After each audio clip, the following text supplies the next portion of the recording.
here to see Chris and I, the tools for modern web design. I'm Andy Blanchard, and I'm the creative director at Commercial Progression. I work pretty closely with Chris and Brad and Dan. They've all given talks. Chris has given one with me. And they are the developers. So we work pretty close together as far as bridging that gap of design and development. Chris is one of the developers. You want to introduce yourself? Yeah, I'm Chris Keller. I'm a developer at Commercial Progression. Been there for a couple of years. You can find me on Drupal.org or Twitter as Tom Geekery. I don't post a lot on Twitter, but it would make me feel good if you followed me. I guess I'll be talking more on the development side, like when Andy hands me a mock-up, how I turn that into a site. And he'll probably start with some tools about what he uses to make a mock-up and wireframes and all that fun stuff.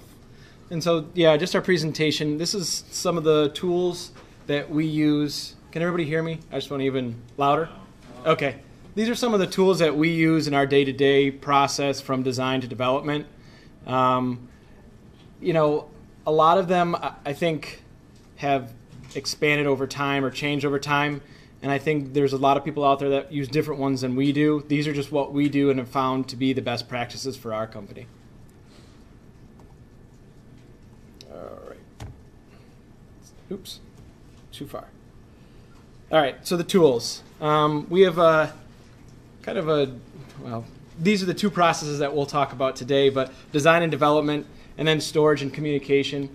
Really, the storage and communication is just some things that we've found as far as tools, and I don't think we'll actually have slides about those, but these are just a few things that we found that really work well as far as a large or a small to medium-sized company can use to either store up in the cloud and everybody can pull down, or to actually communicate with the clients and with your team in-house. So the storage and communication, these are just kind of three things, and if you want to talk about them later on, we can after the presentation. But for now, these are just some of the tools that we use. In the process of developing a website, we go through a couple different steps, but jumping ahead to the design phase, that's kind of where I come in. And it really starts out with pencil and paper for me. And I know that's kind of cheesy and old-fashioned, but I really find that pencil and paper is a great thing. These are actually taken from my pocket. I carry them with me everywhere. And it really is one of those go-to tools. If your phone dies, if the battery's dead, this is something that's always in your back pocket. It folds up easily. And the only problem is if your pencil breaks or your ink runs out. So I would recommend anybody who is designing or has ideas to use a pencil and paper. Super cheap, super easy to carry around. Then you get digital about it. These are the three programs that I've used over the years. And I don't know what's next. I just know at this point we've landed on UX Pin, which is the final one that I'll talk about. But these are the process over the years of how I designed, starting with Adobe. And I think I started back in Adobe 5. And now we're into CS. And we primarily use, if we do use Adobe CS in our process, Illustrator and Photoshop. I've talked to a lot of people recently, and they use InDesign for web development. I came from the print world. I see a head shaking no. I came from the print world and have never used InDesign for the web world. I only use it for brochures or print material. The next thing would be Balsamic. How many of you have used Balsamic or heard of Balsamic? Wonderful. When I found Balsamic, I was super excited because I was actually using Illustrator to do my wireframing, and I had to kind of pre-build my own templates. When I found Balsamic, it was like these were already done for me. I just had to drag and drop and make it great for the client. Balsamic did have the limitation of being just a wireframing tool, and it was kind of tough to actually move from wireframe, style tile, to mockups. And how many actually have heard of style tiles as well? A couple? Okay. Real quick, our process for design is wireframing, mockup, style tile, and prototyping. The style tile for me is basically the mood board that you would set for a studio, a design studio, or a paint swatch that you would buy from Home Depot and take home and put on the wall. It sets that mood and that feeling for the design before you actually create a mock-up. So that's what style tiles are. I'll move on to the next one. So Adobe CS, how many of you guys use this in your current design process or have used it in the past? Hopefully most of you. Okay. As you know, there's a lot of great features for it. Some of the cool ones that I've found just, I would say in the last couple months, maybe year, is Keller and export to Behance. Keller is a Adobe product that you can get online. You can actually sign up for it, and you can create color palettes, swatches, and you can use this as an extension within Photoshop and Illustrator and export those or import those into the actual software. The other thing is you can actually pick a color, and it'll give you the complementary, the shades, and it'll give you all these other options for what colors would go well with the color that you actually chose. Exporting to Behance, I love to share my work, so that's a really great feature. Again, it's an Adobe product, so once you do a design, you can export it and you can get people's feedback from it. Super nice, really cool place to actually find other inspirations. Again, Photoshop and CS, which to me are kind of the standard, really great at manipulating photos and graphics, exporting to SVGs, JPEGs, PNGs. The one thing that I know it's maybe an old-fashioned thing, but actions. I was surprised that not a lot of people knew about them. How many people use actions in Photoshop or have? Awesome. For those of you that don't, if you have photos that you have to batch do something to, or you have to do a combination of cropping, changing the color, and saving it, you can actually create an action and go through the steps and hit stop and go back to another photo and hit play, and it'll do that same process for you. So basically you're just hitting play, play, play, play, and it'll save and even close that photo for you. Vectors and vector versus pixel, Photoshop versus Illustrator. If you don't know about SVGs, JPEGs, and PNGs, I won't stick too long on it. We can talk about it after the process or after the presentation. For me, these Adobe CS is wireframing and mockups. I don't do very much more than here, and now I only do mockups and mostly just graphics out of Photoshop or Illustrator. Any questions? Wonderful. Balsamic, this is, for me, it was the wireframing process. Very easy to use, lots of pre-built elements, which I absolutely love. Calendars, phones, fonts, buttons. You actually have them already pre-built in there. You're just dragging and dropping and creating basically the blueprint for your website. Great community and a lot of free resources. For me, that was one thing. I was excited to use it, but then there wasn't an iPad. So I had to create one, and I actually found the community and was able to just download it. Works well with Google Drive. Up here you can see the URL. That's the support. You can see some of the other features that Balsamic has. Very affordable, which I think is good for a single user, a small shop. $79 for a single user license, or I think it's $12 for a monthly license. I don't use Balsamic very, very rarely unless a client gives me a Balsamic file. At this point, we've moved on to UXPin.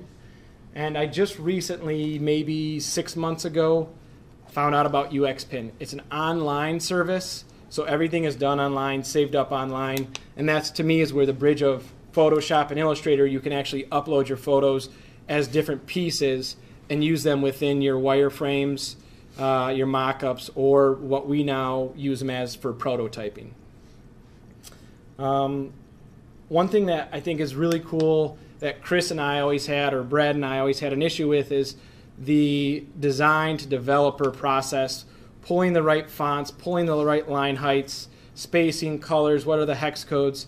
And actually UXPin is, because it is online, they can inspect it with the developer inspector and see exactly what it is based on my design without having to talk or communicate between them. Right. We don't like to talk to each other at all. I don't know if you want to talk about anything about that, or no. It's just really easy to pull assets like logos and check font sizes and stuff. It's much better than a flat mock-up. Yeah, and presenting to clients. Well, actually, I'll get to that. But The one thing also I really like about it, which these guys kind of don't like, is that I can create some of my own actionable items without asking them, is this JavaScript or what is this process, how does it work? And I can ease things in and out. If you click a button, it eases them down the page, and that's without even asking the developer how to do it. And I'll show you here in a second. But some of the things you can expose and hide elements with a click, scroll, or any other. I think there's a set of like 20 different actions that you can choose. You can move to sections of the page, or if you scroll down to a section of the page, you can actually expose an element. So there's some cool actionable items within your wireframing mock-up that a client can actually experience without having to have them set up a site for it. So here, another thing is live updating. I was actually working with a client, and I was showing them the site, and I was on my computer looking at the actual software, and they said, can I move this element here? And I actually was able to right then move that element, and it updated live on the site that they were looking at, and it was really exciting because they were like, wow, that was perfect. I didn't have to actually go back to Photoshop, open it up, save it, send it back to them. So, any questions before I show? The clients can use different browsers and see the same things? Yes. So let's see, did that not work? Will that load? Well, I don't have internet actually at this point. Do you have internet on yours? Just put this in if you want.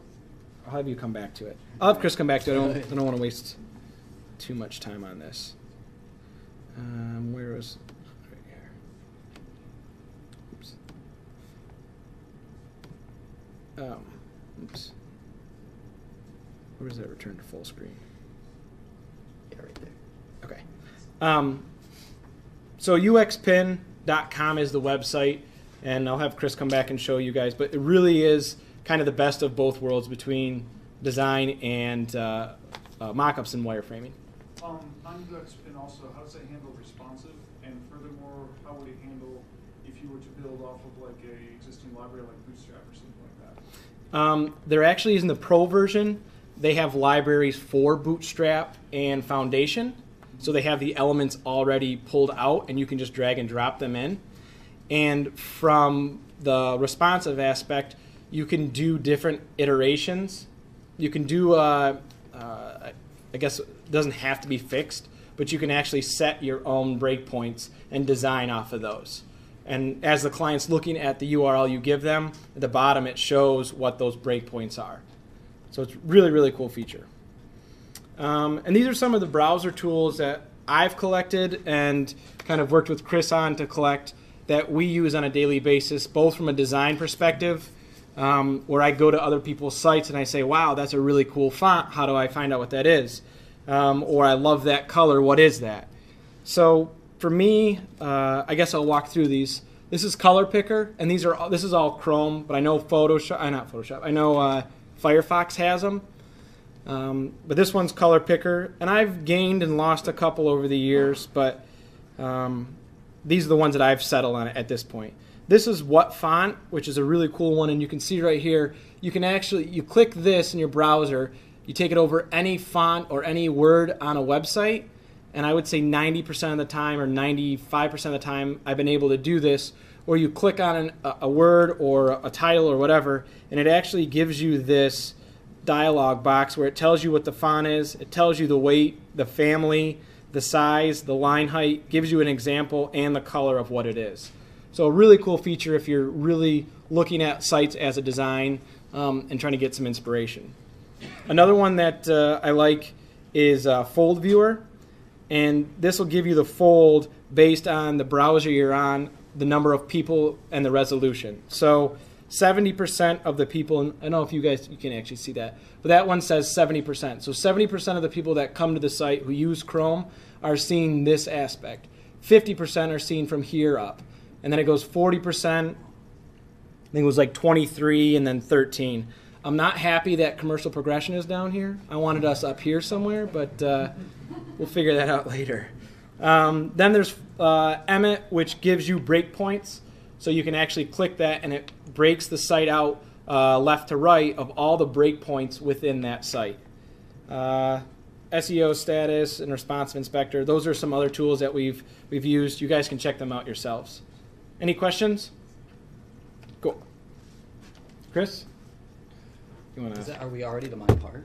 Do you want me to go slower? Should I have gone slower? It's all right. Figure it out. Do you have this? Let's do this.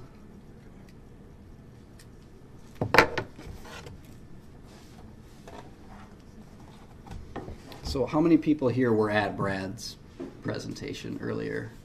Did he bash CSS preprocessors? Yes. Yeah? Okay. Did you have tabs? Who wasn't here and heard Brad bash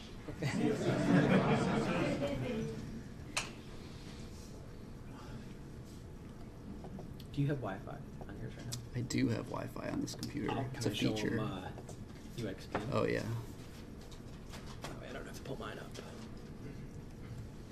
Whoa, not too far. All right, here you go. So, yeah, since Chris has Wi-Fi hooked up, I may not be able to just because I'm not logged in. So this is actually, and Alex may cringe a little bit, but this is actually a redesign of our current site. We're going through the process trying to make it better. But as you can see here, Shane he's not here. Shane is our client. He's our new director of marketing, and he's been the client for us to say what he wants. As a client, you can actually go in and mark where you want to communicate or where you want to put a comment on there. And then when I go in as the designer, I can see those comments and either make corrections or approve them. As you can see, some of these have been approved right on the site. Now, where are we at here? It's just two separate screens. Oh, so okay. I can get back. You're all set. Let me zoom out a little bit. There we go. So you can see over here, you can actually add comments, comment mode. You can see site maps, and this would be the client's view of the site right now. And you can see through here, you can scroll down as if it was a live site. Let me show you actionable. I think I did turn this on yesterday. Let's see. Yeah, so that button actually took me down without any code. I didn't have to write anything. That was already pre-built into UXPin. So really cool. If you want to talk about it afterwards, let me know.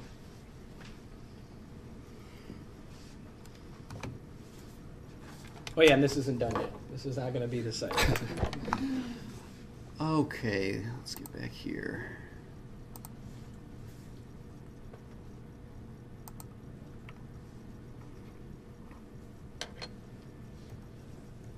Okay, so once I get a mock-up from Andy, I just want to talk about some of the tools I use to speed along the development process a little bit.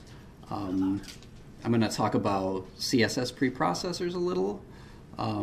There's the main two are SAS and LESS. I think there's some other ones these days. I generally use SAS. And if you don't know what a CSS preprocessor is, the first line there says it. It's basically a scripting language that extends CSS and gets compiled into regular CSS. I would encourage everyone to at least learn one of these, even if you don't plan on using it, because most modern web projects will use one. And while I don't want to go over a ton of like what SAS does because we might have enough time, but we weren't supposed to. I'll go over some of the cooler features that I like to use. So variables are a really cool feature. So you can assign a value to a variable like you would in any other programming language. And then so here I've just made a primary color variable and then assigned it to the body of the page. This way, if you ever change the primary color variable, it would change, everywhere that you use that variable.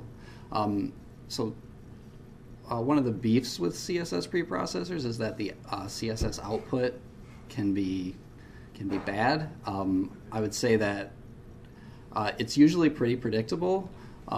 If you write bad CSS or bad SAS code, then yeah, it will be bad. But I think you can do that probably in any language. You can write bad code. Nesting is another feature. So over here, we've nested like the UL element underneath the nav, so you don't have to write it out multiple times. Nesting's great, but it can also be terrible.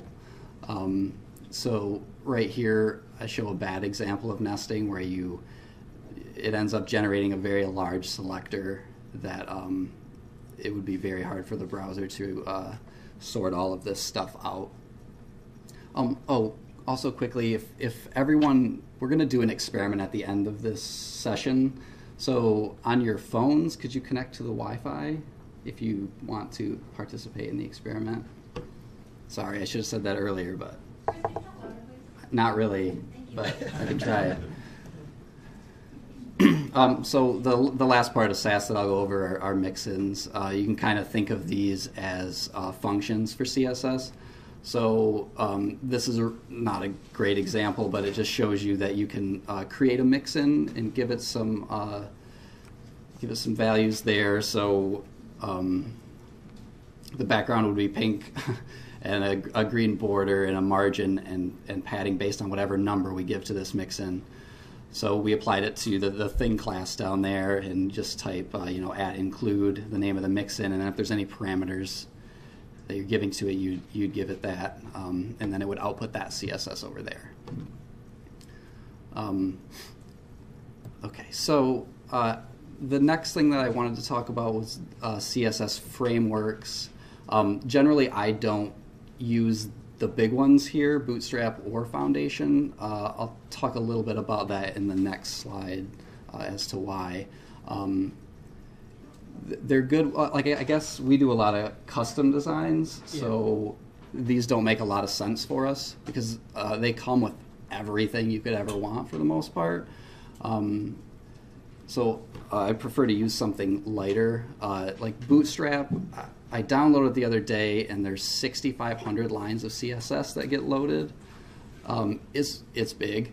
And it's compressed, so it doesn't end up being that much, but it's just a lot of extra stuff that you're probably never going to use. And it comes, whether you want it or not, with the grid system, reusable components, and a ton of JavaScript stuff.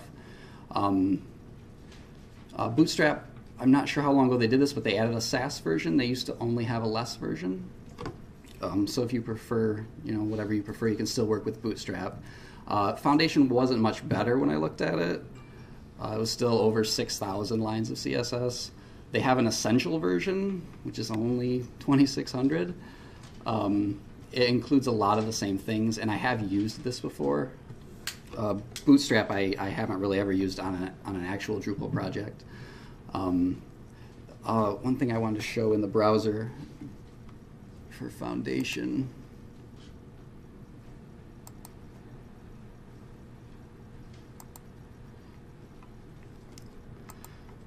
So if you go to download, there's this nice custom download button where you can basically pick every component whether you want it or not.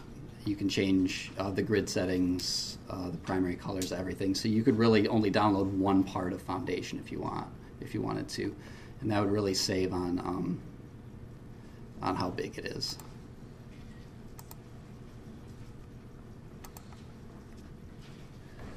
Okay.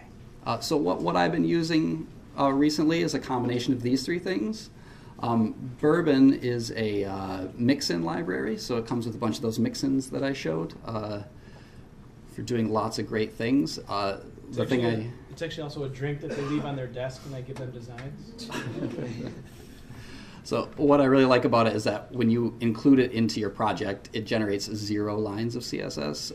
Only when you use those mixins does it actually generate any code.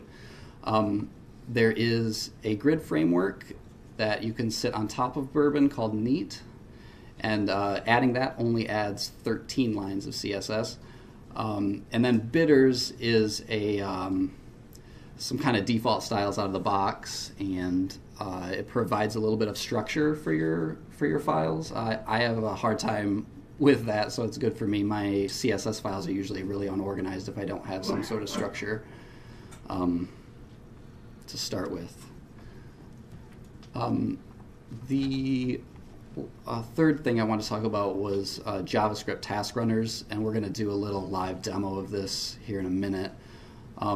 There's two big players here as well, Grunt and Gulp. I use Grunt. I have nothing against Gulp, but I just tried Grunt first and it works, and I haven't had any reason to try the other. So there are thousands of plugins for Grunt, and you can have it do a lot of tedious tasks for you automatically. These are the three main things I use it for.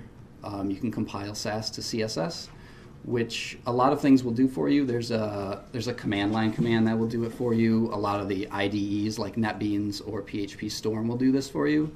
But since I'm using Grunt for these other things, I use it for that as well. And then reloading your browser on code changes is really, really helpful. So I'm going really fast. All right, so there's a couple of links here. There is a Bootstrap-based theme for Drupal, a Foundation-based theme for Drupal, and a Bourbon-based theme called Basic. So if you're interested in any of these, go there. And we're gonna publish these presentations, right? Just in case. Should be everything should be published Okay. on the campsite. All right. So I wasn't super happy with the basic theme. It seemed too heavy for me, even. But for this presentation, I created a little theme called Stiff Drink, and I'm going to do a live demo of that now and kind of show you how Sass works with it and Grunt. So we'll do that now.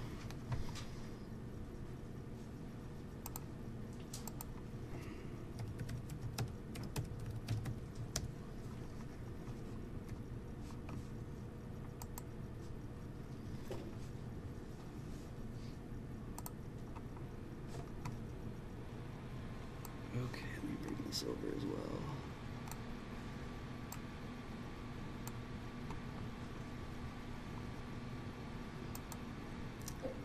Okay, so how many people here use PHP Storm? Yeah, okay. Well, you all should. It's great. One of the things it can do, it even integrates with Grunt.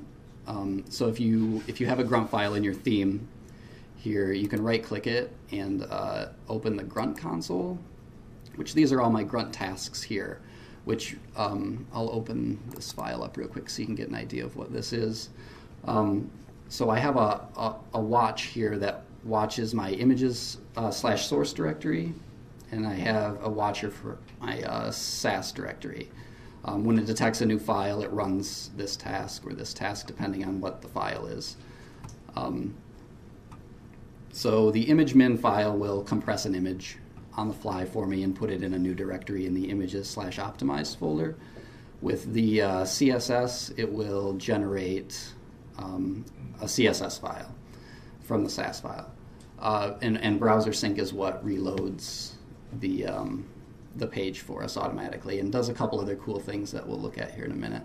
So within PHP Storm, I can just double click this default task and it will start my watcher and throw open a window for me.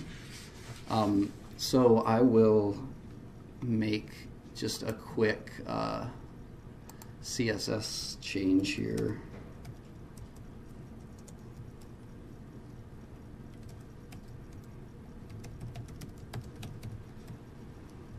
Alright, so we'll do something like that, and then if we look, we should see this reload here automatically. So it compiled the Sass into CSS, reloaded our browser page for us. And that comes in really handy. We'll do a quick image.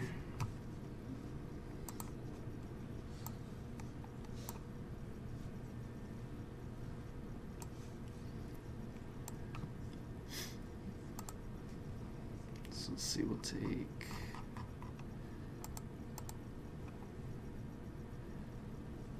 where's my map? There it is.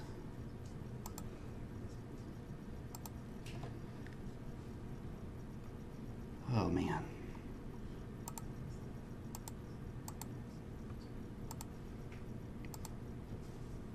Okay, so we have our images directory, and it's empty right now. So if we paste in the source file the image we want to compress, we should be able to go over to optimized, and nothing happened.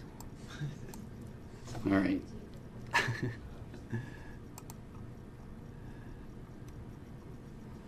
All right. Let's just run ImageMin and see if that does it. Minified one image, okay. So there's our optimized image now. If we look, it's 30K the size. If we look at the source image, it was 69K, so it split it in half. So that's good. That's just something you don't have to do manually if you're running the Grunt plugin for that. All right, so I want to show you some of the other features of browser sync. So if we go to local host, oops, got to run that again. Bring that out as a separate window. Okay, so browser sync does things beyond reloading the page. It will actually sync these browsers together so that when you scroll, it will scroll on each one. It also has form field syncing. So when I type something into one of the form fields, it should reproduce that across all of the browsers that are connected. It also will follow links. So if I click here, click there, and this works across different browsers. Like this could be Chrome, this could be Firefox, it could be Internet Explorer. In sizes. Yeah. As far as. Oh. Yeah. So right. So the next point is that generally we don't just test on a desktop anymore. We would test on a mobile device as well. So browser sync will work on a mobile device as well. So do you have yours up? I got mine. Okay. Go ahead and show them. Like hold it up and scroll. I don't know. Am I on the same one as you? I don't know. No, Are you? I only have one bar. Yeah, that doesn't work. Shoot. Okay, just got kicked off. Let's see. Here. You probably just have to reconnect. Yeah.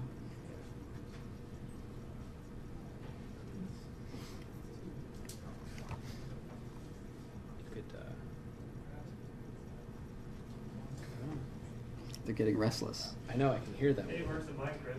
Does it? Are you doing it? Awesome. Thank you, Alex.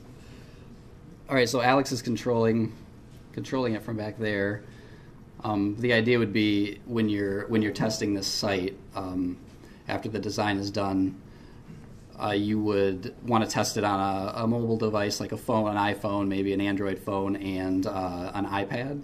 And I can have all three of those things sitting on my desk and run through scroll through the site and make sure everything looks good everywhere. What I wanted to try to do, if everyone's game for it, is attempt to see how many devices we can hook up to browser sync at once. So if anyone's connected to the Wi-Fi, I would like you to go here, and we'll see if that works.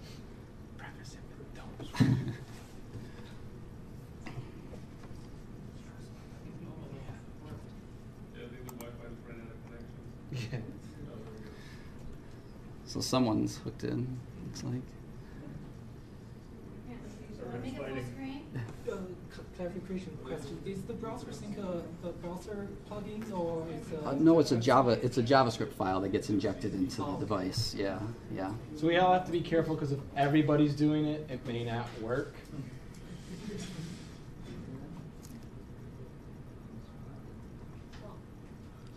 So, did anybody get connected? Can you screen so we can see the number? Someone's controlling it. Can you show the address, please? Oh yeah. Yeah, somebody's got it. All right. So whoever's going to go ahead and go there, and then we'll I wanna hold everything up to the camera too, and then scroll and then see how that looks. Somebody's There he's controlling got it. Dan's got it. All right, there we go. Everybody up. Whoever's got it. Turn back to the camera. All right, all right, let's Nobody scroll as scroll. everybody's scrolling. Is it working? All right. So now you can test on every mobile platform at once. Yeah. Yeah. Every version of Android.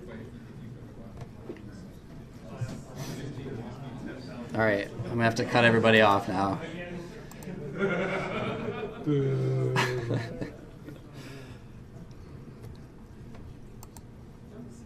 Okay, so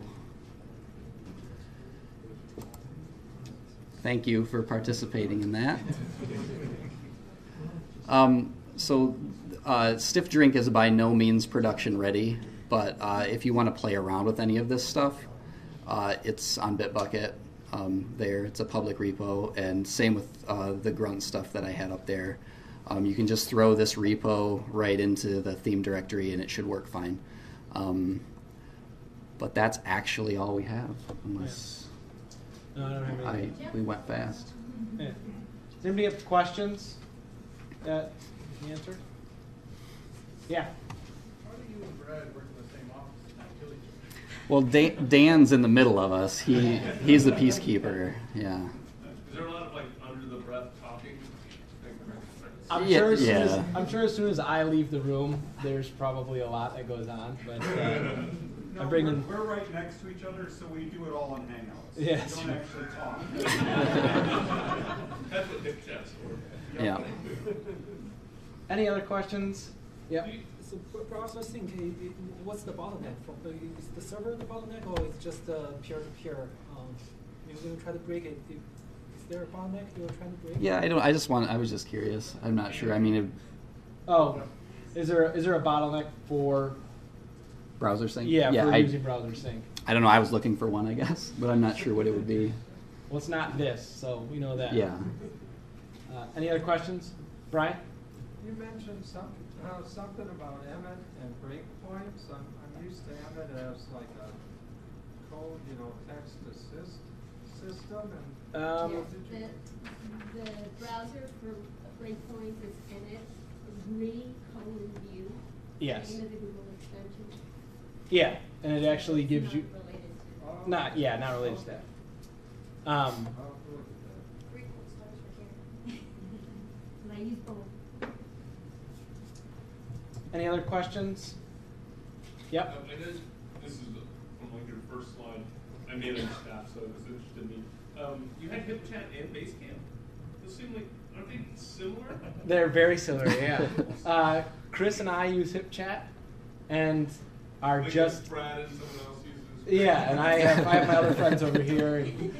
No, we're just starting to try out HipChat to see Okay. what we like and don't like about it. Basecamp's been our default, Okay. and it's been great, but you have GChat, you have, we communicate GChat, we communicate Basecamp, yeah, and it's like, where's the one? And all of these tools have been distilled down over the years of processes that we either liked, or we got rid of things, or we merged them together. And HipChat seems to be the one right now that Chris and I are using for one client just to see how it actually works. Can you let the clients in? We have not. It's only for internal communication right now. Yeah. But we have it set up so it shows our Git commits and issues from the issue queue in Bitbucket as well. So that's really nice. Yeah, I don't know what that is. Yeah. Any other questions? Do you do like just pure design, or do you do front end development as well? No, they don't let me do front end development. I would be using FTP, and they would kill me for that. So no, I just purely do design, and it's good. I mean, I'm able to work with them fairly easily. And UXPin, I don't know if it's gotten rid of some of the front end development, but you can actually export with the Pro version to HTML, which is a really nice feature. We haven't used it yet, but I know that's one of the features. Yeah, we use InVision. Okay. UXPin sounds like a lot better. Yeah, I was really, really impressed when I started using it right away, and I was like, Alex, I gotta have it. This is really great. And especially from a client point of view, when they can see the live site or what is supposedly a live site and actually experience some of the buttons. What I didn't show is when the client is actually viewing it, in the bottom right corner, you can actually turn on the hotspots. So it highlights it in yellow so they can see what's actionable on the page. Any other? Is there a tool for remote usability study? Basically, I want to monitor how users actually use the site, but I don't want to have them take videos because it might require some technical tools for them. One of the sites that we use is called Hotjar. Has anybody ever heard of Hotjar or used it? Yeah. And it actually shows heat maps and mouse tracking for the site. And so you can actually, on the heat map, you can see where people are clicking the most. And it was really good. One of our splash pages, we gave 3 bullet points, and they actually didn't link anywhere, but we found out that people were clicking those bullet points because they wanted to go investigate more. And you could see the path of the mouse comes from the top left, it went this way, and then it would go there and it would click, and you can compare the two differences. So that's Hotjar. And Chris actually, I don't even, the module for that. We won't. It's ridiculous. Yeah. So Hotjar is a good site to use. Another one that we use is Usability Hub. And the cool thing about Usability Hub as a freelancer or a small shop is you can actually go do tests for other people and get credits. And then you use those credits to go and have people do tests for you. So you don't have to buy a license. You can just sit one night and do 200 tests and build up some credits. No, it's called Freelancer? Usability Hub. Maybe you said it, but I missed it. About how big is your team there? The developers, raise your hand. There you go. Designer, project manager, there you go, and the owner. There you go. So we have some freelancers. Brian, right there. We have a couple other contract workers that we use. But we're a small shop. We're at the same time very nimble and can really focus on clients well. Any other questions? Follow up to that. Yeah. Do you feel like you've managed to settle on some standard development processes? I come from a little bit larger shop, and it seems like, you know, between Grunt and Gulp and CSS preprocessors, and then not to mention the DevOps side of things, there's just the landscape changes so quickly.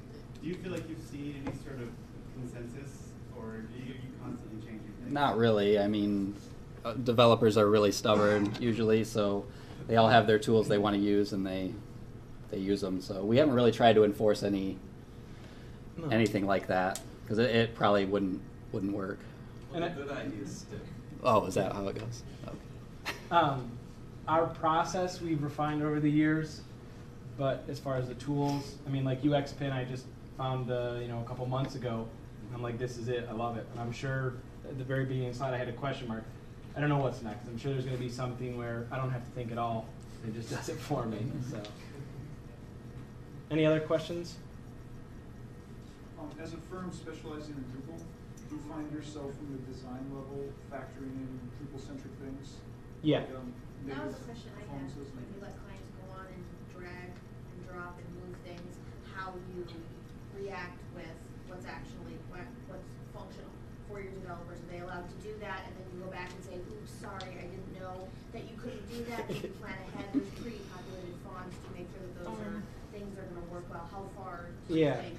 So I try to show the developers what I'm going to show the clients beforehand, just so if it is an ease in or ease out or expose or slide in, that they don't get mad at me for it. Yeah, and I think the best thing that I've learned working with these guys compared to working with other developers is they never say no to me. It's a matter of, well, this is going to cost more money or this is going to take more time. And so it's easy to design something really great and take that to the client with the understanding that, yeah, they love this, but, well, this is actually going to cost a little bit more money and a little bit more time, but if you want it, we can do it for you. So from a design to development standpoint, I've never been limited or told no. I'm maybe I should have been, but I haven't from these guys, so that's nice. Does that answer your question? And UX Pin, there's only a set number, so it's not like I can just do anything and it actually does it for me. So what I've showed these guys so far, what UX Pin does, for the most part, they're okay with it. Any other questions? How many people, I see a couple, how many people have paper and pencil or paper and pen that they're actually writing notes? Awesome. How many people are typing on their keyboard? Not notes.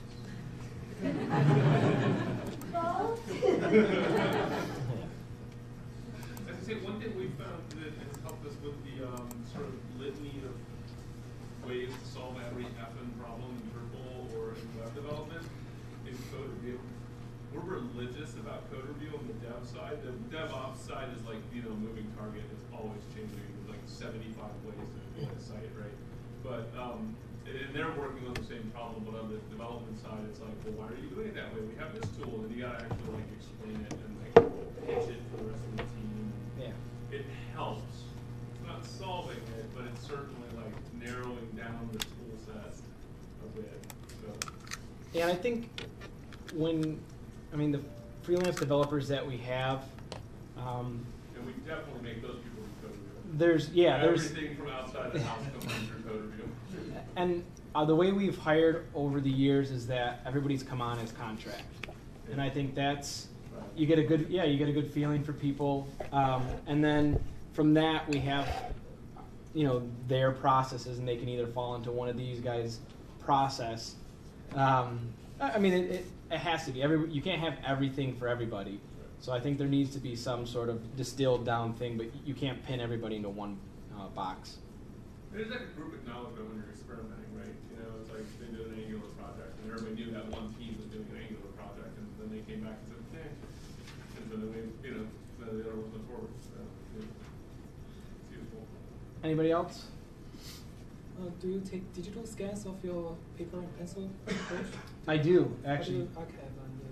Yeah, and we use Google Drive. So I do a lot of quick sketching. I also have a bigger notepad. But for logos, I was taught, because I came from the print world, to do all of your quick iterations in the beginning. Do 20 iterations of one idea on paper. Find that one or two that you really like, scan it in, make it a vector graphic, and then go from there.